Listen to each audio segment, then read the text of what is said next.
Strike three. Badu watches that one go by. Greasing the wheels in the week leading up to it as McKinstry gets hit the day after. I'm going to need you to take. McKinstry takes off and then stops on strike three. Perfect location right at the knee. From first, payoff comes home. That's ball four. And the Tigers have two base. 25th pitch. Gets a swing and a miss. And he strikes out the side in the first. Against Eduardo Rodriguez, who is having a career. Is 0-2 to Mookie Betts. And a routine for Parker Meadows in the first out. It's the right side at first base. Tyler Nevin feeds Rodriguez. Erod comes 3-2 from Rodriguez. Gary Carpenter over there. Big time young player Spencer Torkelson getting the day. This is flexed into center field. That spot on the outfield. Flies the field. Easy one for Hernandez. 30 years old in his 10th year. He takes ball four. Throw down a 1-2 pitch. This and Taylor coming together. It's Kike Hernandez. Field that'll fade to Chris Taylor, and the Tigers have. Ex-teammates. Smashed to right center field. Carpenter on the move. Over his head and gone! Over his head and over the wall. An 0-2 hole. And Baez. This is where it doesn't work. Right side, easy one for Nevin. Contact. Count. It's about the count. There is a moment to stop taking your shot. Center field, Meadows will cruise under it. Missed that chance. Yeah. Swing and a miss. Strikeout number 4. Chase is here. Back-to-back K. Good. Chase is here. Back-to-back. Good four-seam today. What can it look like if you go out? Line drive, center field. Hernandez can't get there. 3-2. Got him swinging. There's got to be a story why he picked up the ball left-handed. He was playing on his dad. Come off. This is bunted past the mound. Going to be a tough play. And an in. Off. He's so comfortable throwing it. Ball four. Couple close misses. 9 walks over his last 2 games. 3-1 is lined into right field. That's down a base. Go ahead to pitch. Poke to right field. Carpenter's there to make the grab. Here comes Rojas. Here's the throw. Cut off. What an at-bat. Oh, my goodness. Wow. Way back there and gone. Side of the infield. 33. Ground ball with eyes. Base hit for Meadows. On this 2-1 from Lynn. Baez pops it. He's got it. And ends the 4th. Wrap your guys in bubble wrap. Muncy bangs a base hit into the gap. Oh, that'd be fun. Just wrap everyone up. Yeah, Winginter, who's found his way back to the big. At full, and on this 3-2, fouls it into the glove for strike 3. Kerry Carpenter. Okay, Hernandez's shoes. Or go ahead, Kirsten. Or Mookie Betts, please. There. Third look right now because Lance Lynn letting it eat. One away. And Phillips and the other guys at the back end. Back-to-back plays for Taylor. The reliance that you can have. Cabrera swats one to right field. Betts stumbles. It was. Bangs one to left field. Back-to-back hits. Carpenter's second. Rogers with a jolt. Deep left field. He's done it again. A 3-run bomb for Jake Rogers, and the Tigers are in it. Well, Mookie Betts is there. Tigers get full seasons where they got Baez.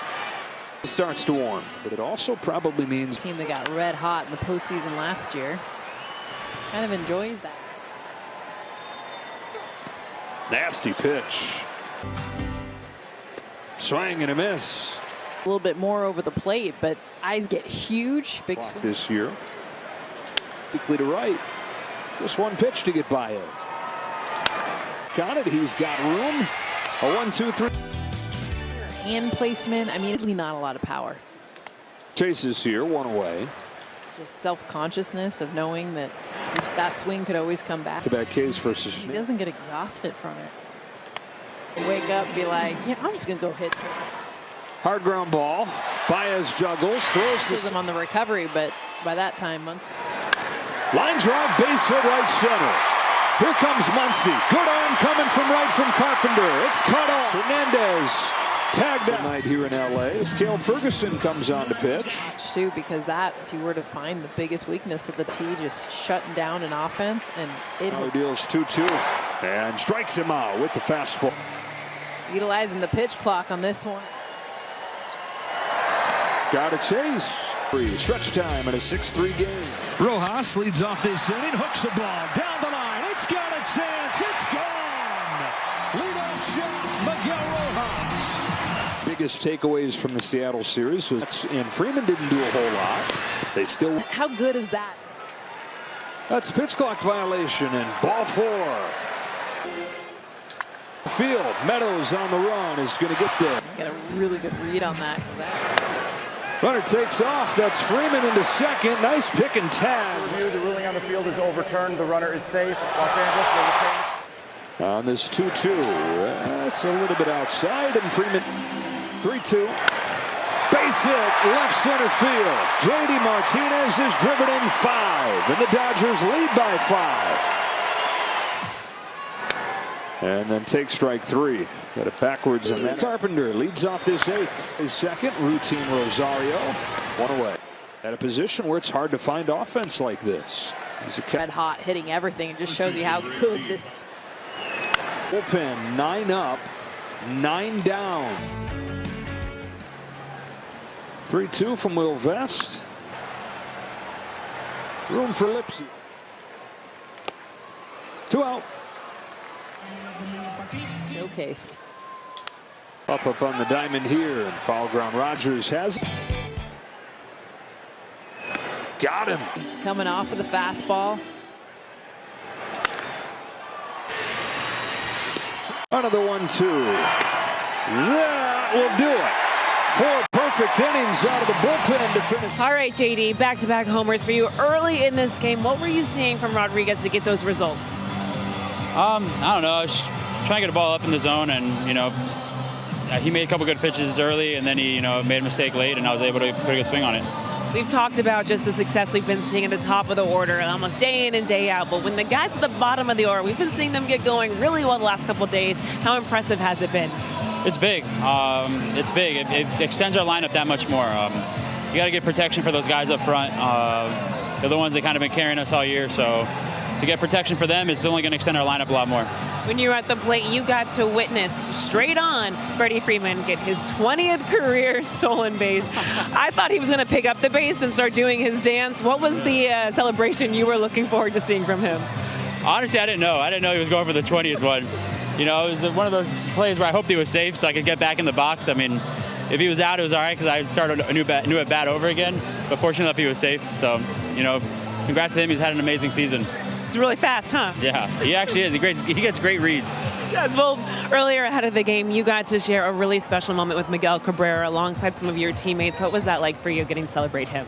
It's awesome, being there when he had his first game in Miami, being in the stands and claiming him as my favorite player. He was wearing number 20, only Marlin player that was wearing it, and then playing alongside of him and getting to watch him every day, and seeing what he does on the field it was something special. He knew he was going to do something every day to help the team win, and just his whole career, how it's went. He deserves that, and I was feel honored to be a part of it. Well, it's a really special day. Watching him get his own little Hollywood star is pretty incredible. He's going to put it in his room. He's got a room full of a bunch of stuff before this little go-away tour. So now I want to know where he's going to be with everything. He might need to get a bigger room, to be honest. Bigger room. JD, congratulations on everything today. Thank you so much. Thank you. Thanks for having me. Dave, we'll start with Freddie Freeman. His 20th stolen base today. Just obviously we saw the reaction from you, the dugout.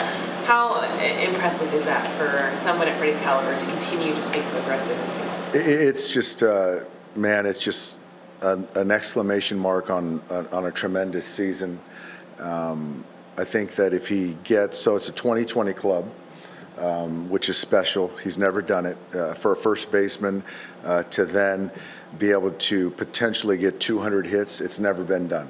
And so there's been a lot of first basemen that play this game for close to 200 years. And so for him to reach that milestone is going to be pretty special. But the 20-20, I think he really wanted it, and was happy for him. Did you expect him at any point to pick up that base and just put it in the air? And say I'm the greatest of all time? No. But he's far from Ricky as far as in that category, but still quite the milestone. I know obviously stolen bases a little bit different this year, but like just as a base runner overall, how much does that sort of highlight his base running ability to get to 20 stolen bases this year and some of the other stuff and stuff? I think it's just more, I think for me to that question, it's more of looking at the runs scored. He scored over 120 runs this year, 123, I think. And that speaks to then the base running and the ability to, number one, get on base, steal second base, go first to third. And he's as good as I've ever seen. And so, the object of the game is to score more runs than the other team. And his run production creation is incredible. Dave, JD struggled with that injury for so long. How nice is it to see him look like he's in sync? Man, he's such a threat. He's such a professional hitter. And he's had a tremendous year as well. And, it was a big void not having him. So it looks like right now we're out of the woods and he's taking very good care of himself. So, I'm keeping my fingers crossed that, that part of it is behind us and we can just have him in the lineup every night. Evaluating that like tonight for the Lions, just considering how you're playing with using in October, maybe not seeing that hitting that sort of spot. I thought it was a good outing. It could have been really good. I thought even given some of the command issues with the hit batsman, the 2 walks, but I think if you look at some of the things that we value, there was a lot of empty swings tonight. There was a lot more strikeouts. And so I thought it was really good. And, with that last hitter, he just left the ball arm side. And if he gets it to the glove side, it's a fly out or a swing and miss. And he just made a mistake. So I don't want to, look at just one throw to kind of capture his outing. So I thought for me, definitely a big step in the right direction. Freddie, congratulations. You're now part of the 2020 club. I know how badly you wanted 20 stolen bases. I honestly thought you were going to pick up the base, but just how special was that moment for you? Yeah, this is one thing I never thought I'd do in my career. But a lot of credit has to go to Clayton McCullough. So much work goes into before games, picking up patterns and pitchers, just situations of when to go and not to go. So I have to give a lot of credit to him. And yeah, maybe if it was a clean steal, I needed a little help from the replay review. But, I didn't think that would ever happen in my career, so it's pretty cool. Maybe only 10 other first basemen have ever even done that. I mean, what's that sort of mean, especially considering the other challenges and positions? Yeah, I mean, first basemen usually aren't the speed demons ones. Like my dad just texted me, he goes, fast enough. Freemans aren't known to be very fast. So, but, I just try and pick the right situations and stuff like that. And, I value 90 feet a lot in this game as it worked out. JD getting a two-out hit again for another insurance run there. So, I try and pick the right situations to go. And, I do keep myself in okay shape to run okay, so we'll hopefully I can keep doing this for a little bit. Was there an effort on your part, when you got traded, or just with the Dodgers, to kind of become a better base runner, to improve in that department? No. Yeah. I just always try to be the best baseball player I can be. When I'm hitting, I'm trying to be the best hitter. When I'm on defense, trying to be the best fielder, and when I get on the base, be the best base runner. When it's all said and done, I'm done playing. I wanted people to say he was a good baseball player, not just a good hitter or a good fielder. I just wanted to be the whole thing. So I strive every day to be out there every single day and play the game hard and play the game right. And, it's been a pretty good start.